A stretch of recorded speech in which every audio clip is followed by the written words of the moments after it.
টাঙ্গাইলের মধুপুরে শহীদ বুদ্ধিজীবী ও মহান বিজয় দিবস উদযাপন উপলক্ষে এক আলোচনা সভা অনুষ্ঠিত হয়। সোমবার দুপুরে উপজেলা পরিষদ মিলনায়তনে উপজেলা প্রশাসন কর্তৃক আয়োজিত উপজেলা নির্বাহী অফিসার শামিমা ইয়াসমিনের সভাপতিত্বে অনুষ্ঠান অনুষ্ঠিত হয়।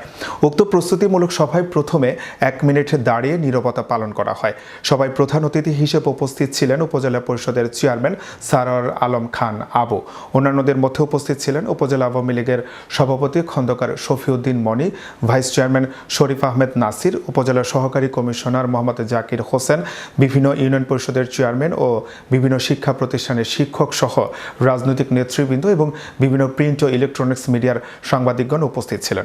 অনুষ্ঠানে আগামী 14 ডিসেম্বর শহীদ বুদ্ধিজীবী দিবস ও 16 ডিসেম্বর মহান বিজয় দিবস যথাযোগ্য মর্যাদায় পালন এবং বিভিন্ন দিক নির্দেশনামূলক মুক্ত আলোচনা করা হয়।